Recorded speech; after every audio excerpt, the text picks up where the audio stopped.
maybe we need to work. So, question number one that I'd like to ask, and this is a sore spot for me in our district currently, and we got to work through this, but I need to know what you think. The term chain of command generally has a negative connotation.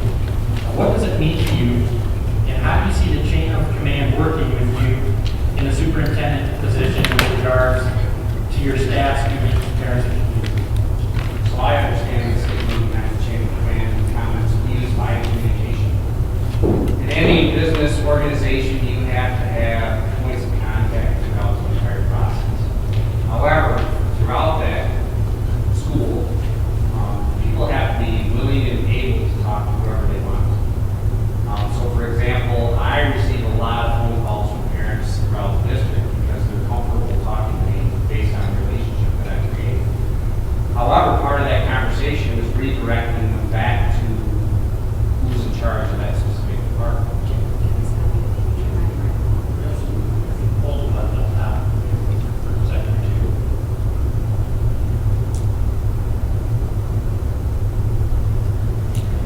That was like-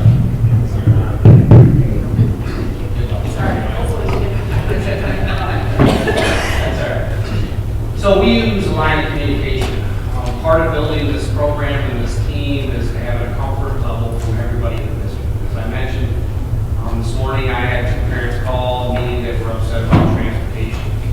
That also allows me time to de-escalate the situation before they get back to either a teacher or staff, so we can have a productive conversation.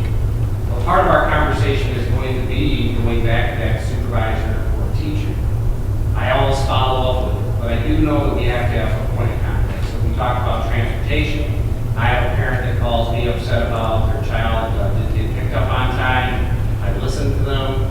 I tell them I'm going to get feedback, and I follow up with our transportation director who's going to be contacted. And I always do follow up with the parent and our supervisor, teacher, whoever it is. But throughout that process, you have to have points of contact. Now, we also want to be careful that we're not covering up bad leadership.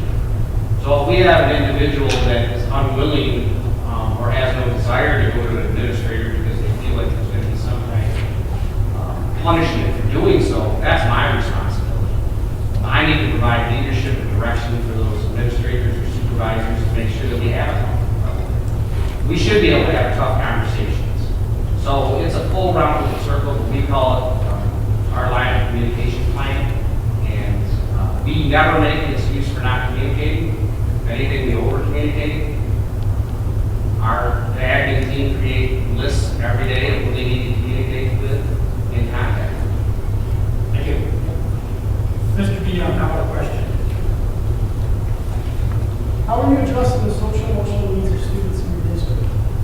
Are there any policies, procedures, or programs that may be considered controversial? So that's a two-part question for me. I unfortunately, underneath my direction, had a student commit suicide this last fall.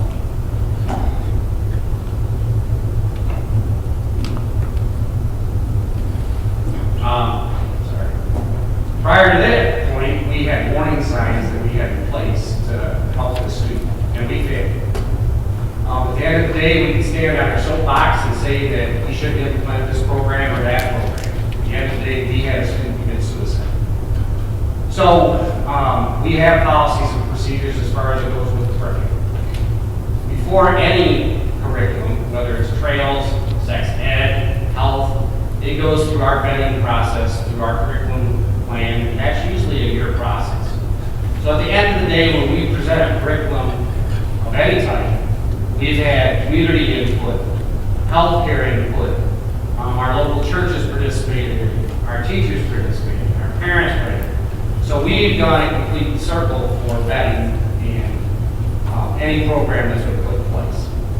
As far as the social emotional is concerned, we have 3 CMH workers in our district every day, all day. Part of this is reaction to what happened to us this fall.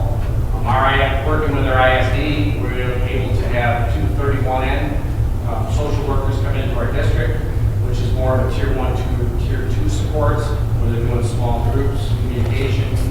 They have caseloads. Unfortunately, in our district, both of their caseloads are already full. We do our wellness survey, which every school district is supposed to have. I don't know if you guys have done one yet. What it does is it sends a survey to all your students. And you find out where they're at.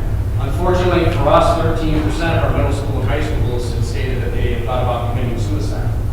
When you're a district of 800 students and you're middle and high school, that's a pretty scary number. So again, we can sit back and do nothing, or we can do something about it. We reached out to community mental health, and we have a 20-hour per week CMH worker in our district working to help support these students. Now, again, we had talked about in the previous meeting about grants and funding that. This CMH worker is funded out of our general fund because we find it to be a priority to support all of the students. These workers are amazing. We dictate what they do in the district. We have meetings with them. We follow through what they're teaching. As far as social and emotional support, we do have trails in our district, but our trails program has been vetted and has been gone through, and we dictate what within that program is taught. Our counselors teach a section of it. We also have a school resource officer who teaches the other. Thank you. Ms. Martin, another question.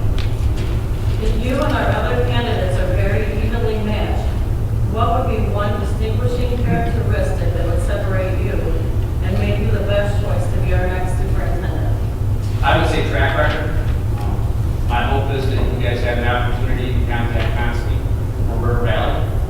I think that I'm a doer, I'm a go-getter, but I think if you check in with these towns and communities, you're going to see that we're going to come in and make changes. We're going to get input from our staff, our students, our parents, and our community members, and we're going to have a plan of action.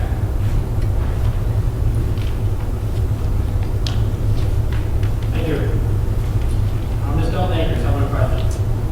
Tell us about a time in your professional life when you needed to be true to your personal integrity, even though there were or could have been negative consequences for you. In other words, tell us about a time when you had to stand up for what you believe in the face of opposition. Oh, there's good old COVID. So when COVID first started, I feel like it was 10 years ago, 2 years ago, we had to make some decisions in our district.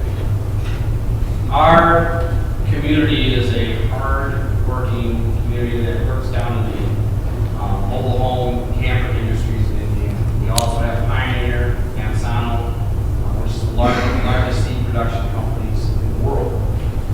Our families need work. So when we closed down at the beginning of COVID, we realized right away three things.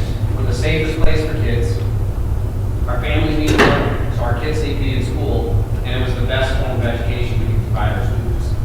So at that point, we made a determination that we were not going to close unless absolutely necessary. And from that point, we received a lot of compliments about us staying home. However, we did receive those angry phone calls.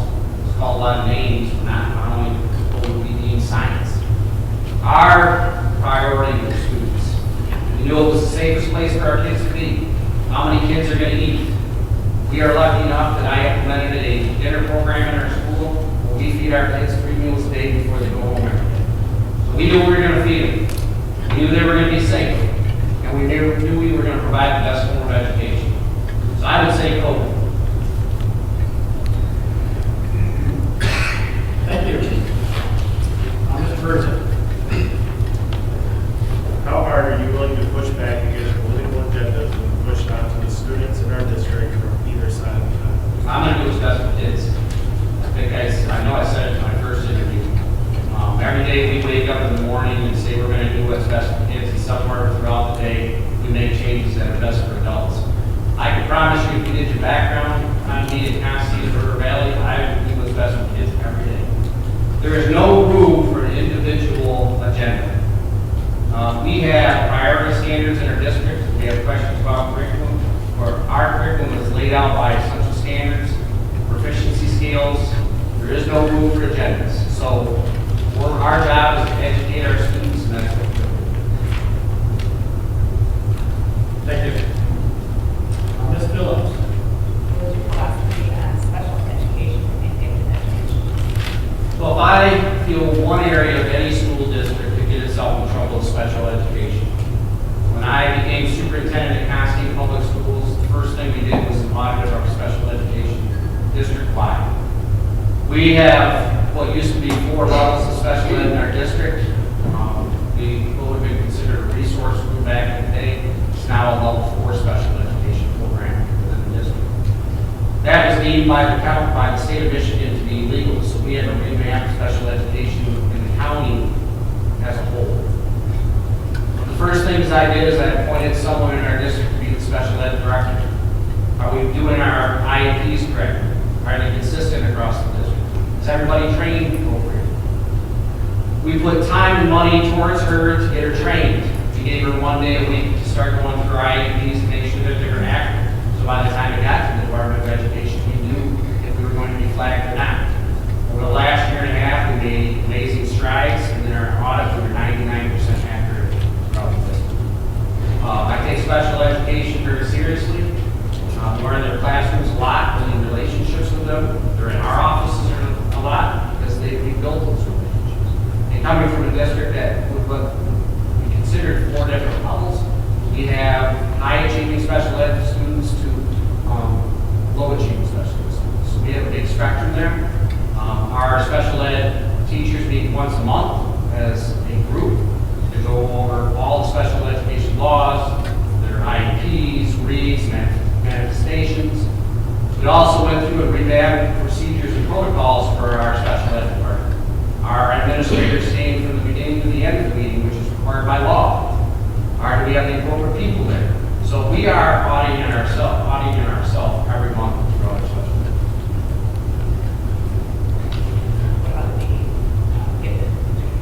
So we have a lot of our students that leave the district every day, whether that's early middle college or our dual enrollment courses. We also expanded our AP courses. I like to keep things in-house, so we have added AP Spanish, AP Bio, chemistry. We do those on every other because of the number of students that we have. We have AP Lit, so we're expanding our AP courses at the same time, hoping to get more kids to stay here because we have to pay. Not that we don't have the funding for that, but we feel like we can provide a top-notch education within our facilities. Thank you. Mr. Young. There are strong feelings for all candidates which would likely be a challenge in following this process. Superintendent, how would you pull everyone together as one family and ensure a smooth transition? I think communication, reaching out to the candidates specifically, reaching out to our stakeholders specifically, having conversations with them. As I had mentioned in my original interview last week, is I plan to meet with every single staff member in this district. I'll start meeting with the community. I have a list of alumni already generated from when I was previously. So working back to our alumni, making sure that we have one goal and vision. I had mentioned about our work session board meetings. That would be a priority where we have community members in working within our work session. So I think at the end of the day, if we're going to come back and do what's best for students, that's where our mission should be. I have no hard feelings for whoever gets this position. I'm very passionate about this position. I want to be in this position. Things that I've implemented in other districts, I would love to bring to this. But I would be working with all of our stakeholders, parents, community members, to make sure that we're on the same page. Thank you. Ms. Gobles. You mentioned we a lot in your first interview. Good thing. We'll be going down from a $16 million budget for 35 employees. Is that what you said? Yeah. Okay. Down to $8 million budget, 60-some employees. Our administrators have to wear a lot of different hats that they may not have to wear where you're at right now. Working within our budget and motivating your administration and staff, how would you accomplish your number one priority? So I have to be willing to work with them. And I will use the word "we" because somebody might take that as a negative. Yeah, I brought a lot of initiatives to Constantine. I'm driving a lot of things. But once it's implemented as I bring it in, it takes me to get it done. And we have to be on the same page. 2 weeks ago, I was running a scrubber to clean our floors in our high school. I've done some discipline. I've done evaluations as a superintendent. We're in it together. And when my principals are overloaded with discipline, I do it. It's common if you were to come in this district to be a fly on the wall, you would have saw a dozen different teachers walk into my office to have a conversation about curriculum or how they could help. You might see students walk, well, you would see students walk in my office, sit down to see if they can do a billboard. We're all in it together. Once we create this team environment, it won't be as if someone's doing something over the top of me. It'll be more of we. So Pat Crane, our principal, very highly qualified, he doesn't get offended if I'm doing discipline or helping him out with an evaluation because we do walkthroughs together. So there shouldn't be a lot of difference between Pat doing it or Shad doing it or Jill doing it or me doing it. There shouldn't be.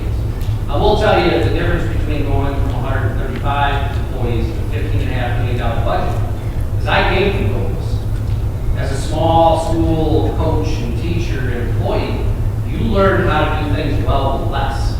And that's one good thing about Gobles is we look at the people sitting in this room that I know a lot of, we were known for hard work. And that's my advantage over people who came from the bigger schools, is they had more things available to them, where we had to do more on our own. I spread fertilizer on the football field when I was here. I helped clean up after games. It's all hands on deck. And once your staff realizes that you're in it with them, it becomes that positive culture. It's just a fun place to be. Thank you.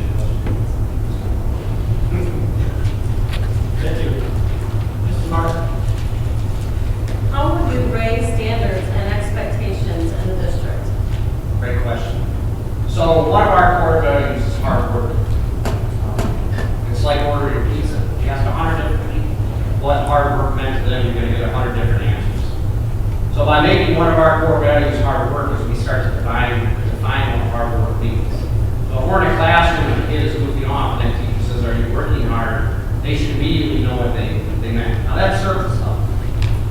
When we look at how we've implemented our curriculum in our district as far as assigning standards, we've invested a lot of time and money into these programs. Every one of our subject areas is met at least twice this school year. So if I use math, for example, they met twice, and they assign their standards within their subject areas K through 12. The next year, we'll assign proficiency scales.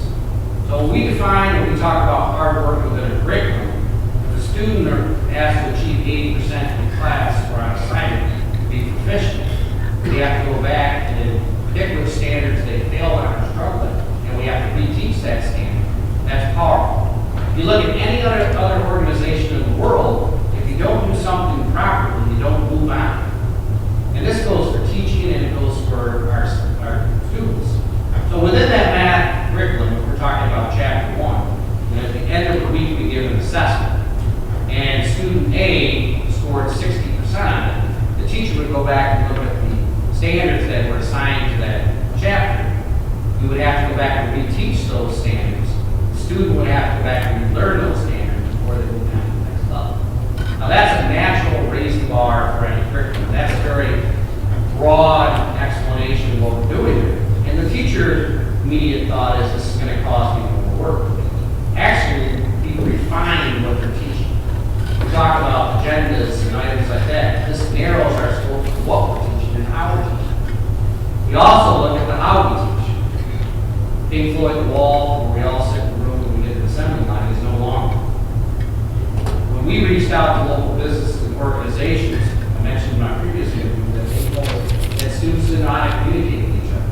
They didn't know how to work with their hands. So as we work towards our bond this May, part of that is building what's called makerspace. We're going to create environments where kids are up and moving.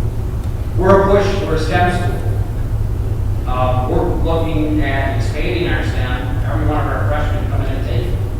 We're looking at building a standalone science center. We don't know if it's possible, but it's something that's going to separate us from everybody around us. How do we add these programs that increase curriculum and achievement? So when I talk about standard proficiency scales, how are we evaluating our data? Every Friday we start school an hour late. Our teachers are in looking at specific data, whether it's testing data, behavior data. So we have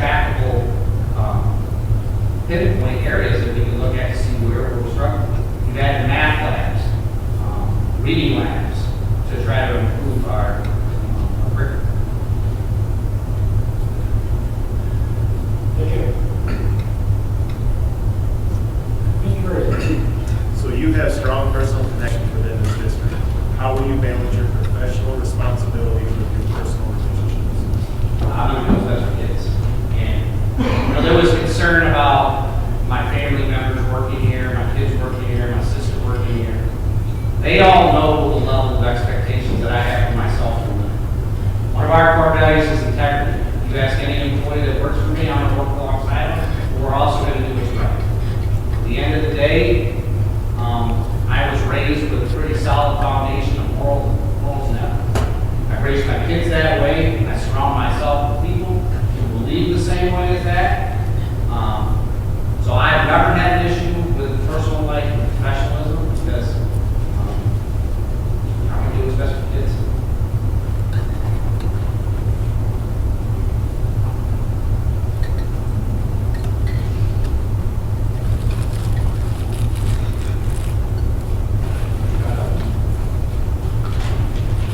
Thank you. Thank you for your time, your interest in this district. As the questions alluded to, you're well liked in this community. It's a strong backing. They're just questions that we ask to get some answers for it. Doing what's best for kids is important. Do you have any questions for the board? I think one of the subject areas I would like to talk about is student enrollment. I know that's an issue in this district. I think that one of my strong points is the marketing and promoting what we did well here. I'm proud of it. Everywhere I go, I'm talking about all the great things we do. I think expanding our GSRP, constantly now up to 2 sections. That's our feeder program in this district. What are we doing for our earlier record time? That's self-promoting us. That's something that's going to bring students into our district. How are we working with real estate agents in this area, giving out our newsletters, showing, when I drove through the subdivision tonight, seeing all the new houses in there, which is great to see. Are we working with those real estate people, giving promotional items on Gobles? Are we working with the builders? Those are things that I'm excited for this district to do, is to expand where we're at as a district, building long-time funding, and having goals to be the best school in the state. Declining enrollment is a common theme among many districts. The good news here, we have increased our enrollment this year. So I'm not talking 10 students, I'm not talking 25. It's below 10, but it's not declining. That's what's important. I think the positive things we're doing here in the district have proven that and word of mouth. Maybe more people are having kids, I don't know. Maybe we'll see a COVID baby shot, I don't know. But we do appreciate it. If you don't have any questions for the board, Mr. Krieger, was there any questions? I emailed you a couple questions earlier. If anybody has a question in the audience, you write it down and give it to me, I'll vet it, make sure it's appropriate. Fine, fine. I didn't know that.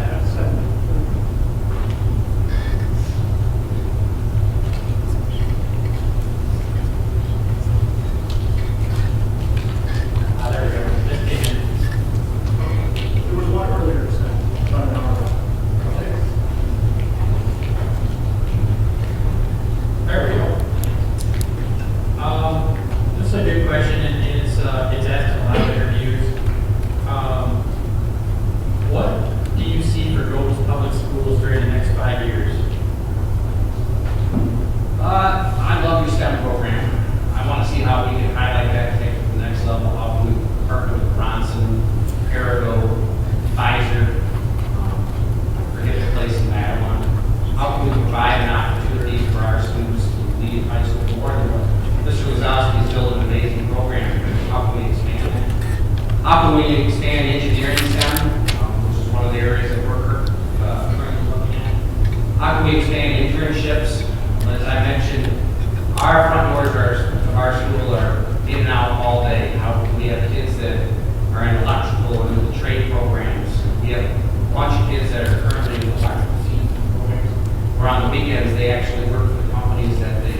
phase one. How are we supporting them with behavior? We all know that there's about 12 Jim Wisleys in the school that are going to cause havoc in the classroom. So how can we provide those interventions within our district to make sure that we're supporting our teachers? As I mentioned, I'm active in the legislature, more of a thorn on their side. How can we make teaching a profession that people want to go into? I want to make Gobles the best school in the state. Thank you. We did talk about a little bit, it has been, in the past, a problem with all districts losing students. Especially when COVID hit, there was some, districts that lost students and never came back. And who knows where they are. A lot of, some of them went to homeschooling. Here we were lucky to pull those students back, majority of them. But what would you do to help stop the negative trends in enrollment? So I think you had hit it on a question earlier. There's perception of reality of what's going on in any district. And I think we have to attack, lack of a better word, what the perception is and find out what those areas are. You have to be willing to have tough conversations with people. Why are people leaving our district? As a Gobles graduate, I wouldn't send my kids to any other school because I know that. But how do we identify the issues that are there? You hit every school in the state is in declining enrollment. We're 50 students down. And we are the largest schools of choice district in the county. Over 30% of our kids come to Constantine from other districts. And we're in 2 different counties. So how do we stop that leak? One of the things that we're doing, there's 45,000 kids missing in the state of Michigan that didn't attend school. That could have been in homeschools or wherever else. You guys have your cyber academy, which is great. It's a great source of funding. You're getting 3% of FTE for each one of those kids. We're taking the other path, and we're going to have our own virtual academy where our FTEs are $9,100. We want the $9,100. You get 100 students in there, $9,100. That's a good chunk. We model ours off from various streams. I think I mentioned that. With that, you talked about perception and people leaving districts. In your experience, have you successfully had and held exit interviews? I hold exit interviews on every individual. Now, I might miss some students. Our county has a little bit of a weird policy. You can come and go from any district whenever you want. So we might have a student in our district on Monday that might be White Pigeon on Wednesday and Bronson on Friday. So those are a little difficult to get, but any staff member that leaves their district, whether they're retiring or they left to go home, we do an exit interview on that. And we will keep, all of that information goes to the board, to share their admin meetings.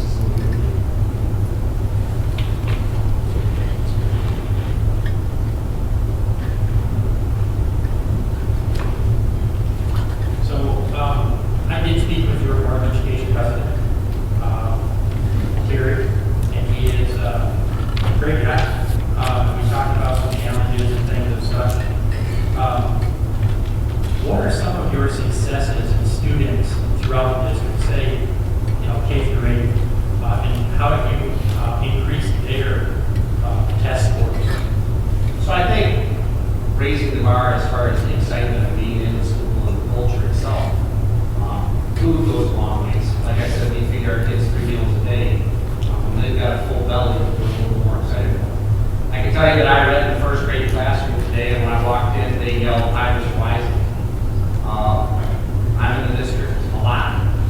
So it's the fact that I'm there, and the fact that we've added standards-based, that we have math labs, reading labs, our lunch rooms, they're not very popular because we get to miss lunch to go work on our schoolwork, but it's just our attention to detail that we have.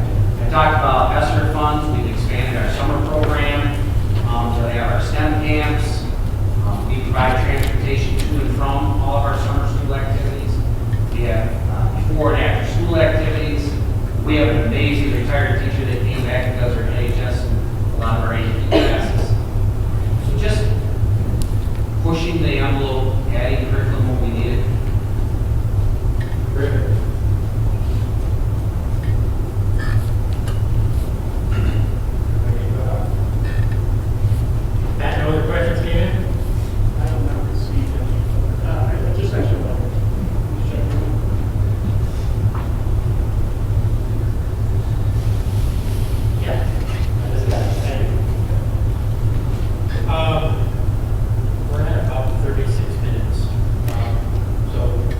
to continue to find the president that, right?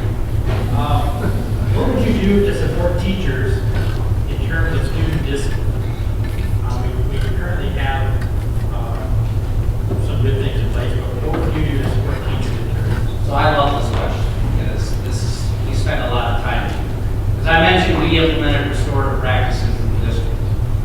When I first was the principal at Constantine Middle School, we had a discipline problem. We were suspending a lot of students, which is not good in most cases. So we implemented restorative practices. So what is it? No kid wants to get out of the classroom. They don't wake up in the morning and say, this is the day. They might not like teacher A, but it's an embarrassing moment for them. It's also embarrassing that the fact that they got to get up and walk out from that classroom. So just typically, if a student were to be disciplined in a classroom, they're sent to the office. The first thing they do is fill out a core value sheet. I've preached a lot about our core values. So when Jim arrives in my office, he's got a sheet that he fills out. And the first thing is, what is the core value of the day?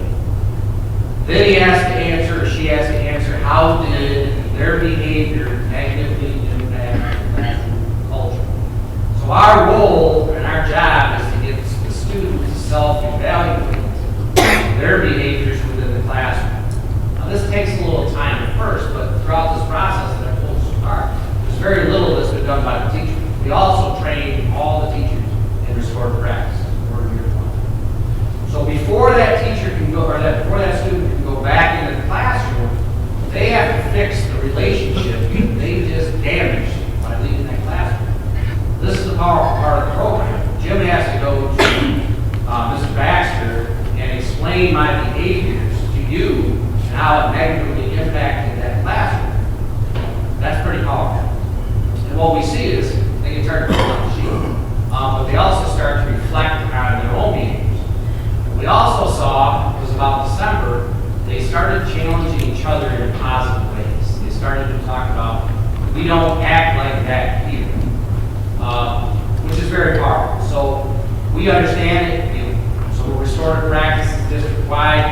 We were in the process before COVID of having an in-school suspension room that would not be called that. It's called the restorative practice room. Because within that room, we're working on what behavior should look like. Because realistically, the number of behavior issues any school has in the district isn't the majority of students. It's a smaller number of students.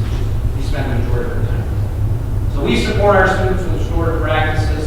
And we also use Power School where they can see what's going on within their discipline. They can see what the principals have done with students. There's also a log in there where by law you have to report what restorative practices you've done with students. So teachers can explain conversations and relationships that they try to build. Thank you. We have another question coming in. I'm just waiting for it to get populated.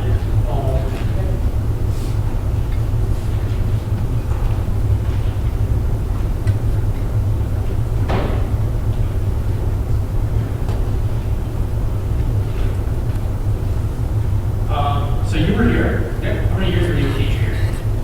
Teacher coach 23 and a half.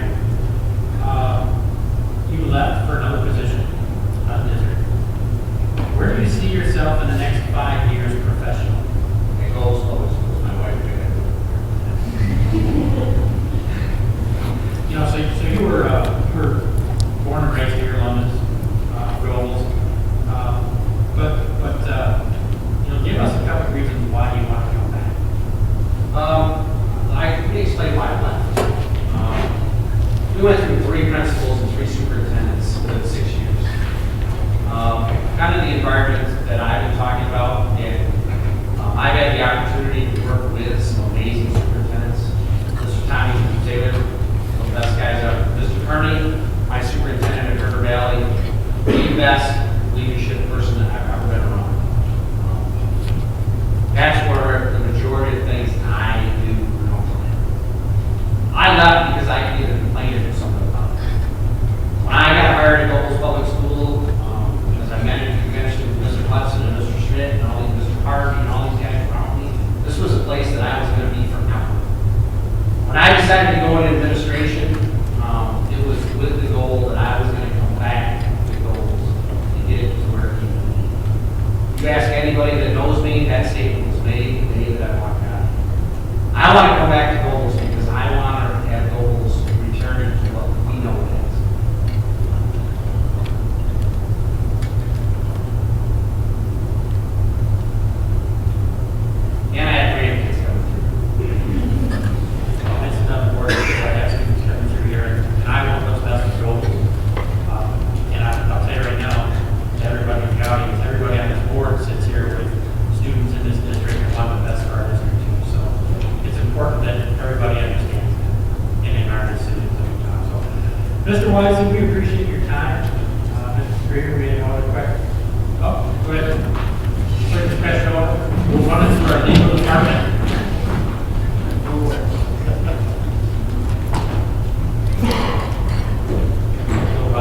it is exactly before it is taught rather than a letter sent home or through the mail. So there's two criticism I have.